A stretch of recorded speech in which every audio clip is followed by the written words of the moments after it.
আসসালামু আলাইকুম ভিউয়ার্স, আশা করি আপনারা সবাই ভালো আছেন। আমরা আজকে খুবই গুরুত্বপূর্ণ একটা টপিকস নিয়ে আপনাদের সাথে আলোচনা করব। আশা করি সম্পূর্ণ ভিডিওটা আপনারা দেখবেন, তাহলে অনেক কিছু শেখার আছে। আপনারা যারা সাইট এবং প্রজেক্ট ইঞ্জিনিয়ার হিসাবে কর্মরত আছেন এবং কি যারা ফোরম্যান ভাইরা আছেন রডের, আপনাদেরও অনেক হেল্পফুল হবে। তো চলুন কথা না বাড়িয়ে আমরা ছাদের যে রিনফোর্সমেন্ট ডিটেলস আছে স্ট্রাকচারাল পেজের, যেটা দেখে আমরা ছাদে রড ফালাই, ছাদে রড বিছানো হয়, সেই সম্পর্কে আমি আপনাদের সুন্দরভাবে ক্লিয়ারলি বোঝানোর চেষ্টা করব। তো আমার চেয়েও হয়তো অনেকে যারা ভালো জানেন তারা হয়তো স্কিপ করতে পারেন, বাট আমি যতটুকু জানি আমি আপনাদের সাথে ব্যাপারটা আলোচনা করতেছি। আমিও শিখতেছি, আমিও আপনাদের মতোই শিখতেছি। জাস্ট আমি যতটুকু শিখতেছি আপনাদের সাথে জিনিসটা একটু শেয়ার করতেছি, এই আর কিছুই না। তো চলুন আমরা শুরু করি।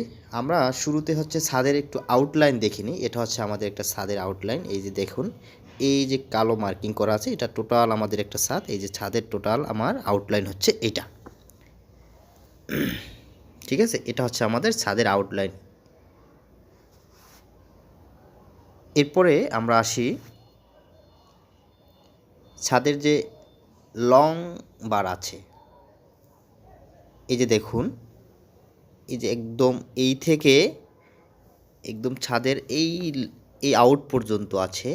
এই রড কত ইঞ্চি পর পর দেওয়া আছে আমার দেখুন, 10 মিলি ডায়াবার, 5 ইঞ্চি অল্টারনেট ক্র্যাক, ঠিক আছে? এখন আসি আমি শর্ট বার নিয়ে। যে শর্ট বারে আমার কত আছে, শর্ট বারে আছে 10 মিলি ডায়াবার। এই যে দেখুন, এই থেকে এদিকে এদিকে, ঠিক আছে? আড়াআড়ি 10 মিলি ডায়াবার, 5.5 ইঞ্চ অল্টারনেট ক্র্যাক। এরপরে আমি আস্তে আস্তে আসবো যে আসলে কোন রডটা আমরা আগে ছাদে ফালাবো। আমি জাস্ট একটু আপনাদেরকে এই এই ব্যাপারগুলো বলে নিচ্ছি, তারপরে আমি আপনাদেরকে ডিটেলস বলবো যে আসলে কেন আমরা এই রডটাই আসলে মেইন রড হিসেবে আমরা ব্যবহার করব, ঠিক আছে? আর একটা স্পান আছে আমার দেখুন, এই যে লিফট, এইখান থেকে এটা কিন্তু কাটা আছে। এটা কত, 10 মিলি ডায়াবার, 6 ইঞ্চি অল্টারনেট ক্র্যাক, ঠিক আছে? এখন আমার সবগুলো ছাদের যে কত ইঞ্চি আমাদের ঢালাই থিকনেস হবে, এই স্পানটা আছে 5 ইঞ্চ, এই মাঝখানের এই স্পান আছে 5.5 ইঞ্চি। এটা কিন্তু ঢালাই থিকনেস। এটাও এই টোটালটাই আছে আমার 5.5 ইঞ্চি করে ঢালাই থিকনেস, ঠিক আছে? এখন আমরা আসি আসলে এই ছাদের জন্য আমরা কোন রড আগে বিছাবো। দেখুন, এটা কিন্তু আমার টোটাল একটা লং, এই যে লং বরাবর যেটা গেছে, এটা কিন্তু আমার কত, 5 ইঞ্চি অল্টারনেট ক্র্যাক, ঠিক আছে? এখন আমাদের একটা জিনিস খেয়াল করতে হবে যে শর্ট স্পান কোনটা আছে। দেখুন, এই এদিকে কিন্তু শর্ট, টোটাল লম্বায় শর্ট, বাট আমার যে এই যে স্ল্যাব আছে, এই স্ল্যাব কিন্তু হচ্ছে আমার এদিকগুলো শর্ট, ঠিক আছে? তো এই ক্ষেত্রে আমরা কিন্তু এই যে মেইন লং বার আছে, এই লং বারই হচ্ছে আমাদের শুরুতে ছাদে রড বিছাতে হবে। কারণ এই যে দেখেন, এখান থেকে আমার এদিকে কিন্তু শর্ট, আমরা জানি ছাদের ক্ষেত্রে আমরা শর্ট বারে প্রথম রড ফালাবো, ঠিক আছে? তো এইখান থেকে কিন্তু এদিকে শর্ট, এদিকে কিন্তু লং, ঠিক আছে? তার মানে আমরা এই লং বার প্রথম ফালাবো। এই যে দেখুন, প্রত্যেকটা স্পান কিন্তু আমার এদিকে শর্ট, তাই শর্ট স্পান বরাবর আমার মেইন বার হবে, ঠিক আছে? ছাদে এই যে দেখুন প্রত্যেকটা। আচ্ছা, আমি টোটাল এই জায়গাটার জন্য আমি কিন্তু এটা হচ্ছে আমাদের মেইন বার। এখন এই কারণে কিন্তু, আর এটা হচ্ছে আমার কিন্তু বাইন্ডার, এই মেইনের টপে হচ্ছে আমার এটা যাবে, ঠিক আছে? তো এটা যখন এদিক থেকে আসবে দেখেন, এটা আমরা বলছি যে এটা হচ্ছে মেইন বার এই স্পানটুর জন্য। কিন্তু এটার জন্য যখন আমার এটা যে যাবে না, এইটা হবে এইটার মেইন বার। আবার এটা যখন যাচ্ছে, এইটা হচ্ছে এটার টপে যাবে, ঠিক আছে? টপ জালি হচ্ছে আমার এইটা। সেম এই কাটা অংশটাও আমার এইভাবে, এখানে কিন্তু এইখান থেকে যে রডটা যাবে, এই রডটা হচ্ছে এইটা, এই স্পানের জন্য মেইন বার, আর এইটা হচ্ছে লং বার। এই কারণেই হচ্ছে আমার এটা কিন্তু 5 ইঞ্চি, দেখুন এই 10 মিলি ডায়াবার 5 ইঞ্চি অল্টারনেট ক্র্যাক। আর এই শর্ট বরাবর যেটা আছে সেটা কিন্তু দেখুন কত 5.5 ইঞ্চি অল্টারনেট ক্র্যাক, এটা থাকবে উপরে, ঠিক আছে। আচ্ছা, আশা করি আপনারা বুঝতে পেরেছেন। তারপরও যদি কারো বোঝা মানে সমস্যা হয় যে না আসলে আমি গোলায় ফেলছি, আপনারা আমাদেরকে কমেন্টসে জানান। এখন আসি আমরা এক্সট্রা টপ, কোথায় কি এক্সট্রা টপ দেবো, কীভাবে দেখে বুঝতে পারবো যে আসলে এইটা এক্সট্রা টপ এতটুকু পর্যন্ত নেওয়া হয়েছে।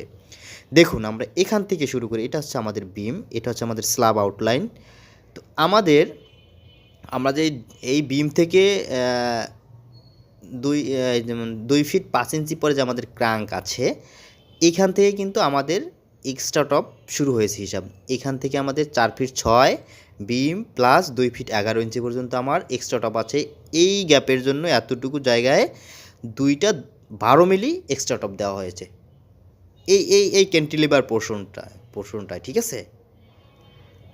এবং এই ক্যান্টিলিভার পোর্শনে আমার কিন্তু দেওয়া আছে কত, 2টা 10 মিলি ডায়াবার এক্সট্রা টপ দেওয়া আছে। দেখুন, আশা করি আপনারা মেজারমেন্টটা বুঝতে পেরেছেন যে এটা হচ্ছে 3 ফিট 3 ইঞ্চি, তারপরে হচ্ছে 5 ফিট 9 ইঞ্চি। আচ্ছা, এবং আমাদের এই যে বিমের মাঝখানে আমাদের এই যে ক্রাঙ্কে এই যে 2 সাইডে যে ক্রাঙ্ক আছে, এটা কিন্তু সম্পূর্ণটা একটা এখানে 2টা করে আমাদের এক্সট্রা টপ দেওয়া আছে। সেম এরকমের আমাদের ড্রয়িংয়ে দেওয়া আছে। আপনারা যারা সাইডে কাজ করান আপনাদের এরকমের ড্রয়িং দেওয়া আছে। আপনারা এই মেজারমেন্টগুলো খেয়াল করবেন যে আসলে এই বিম থেকে আমাদের ক্রাঙ্ক কতটুকু দূরে আছে, 5 ফিট 8 ইঞ্চি। তো এক্সট্রা টপ আমার কতটুকু, আমার এই ক্রাঙ্ক পর্যন্ত দেওয়া আছে। অনেক সময় ক্রাঙ্ক থেকে বাড়তি থাকে, এটাও দেওয়া থাকে, ঠিক আছে। এই যে দেখুন এইগুলো হচ্ছে এক্সট্রা টপ।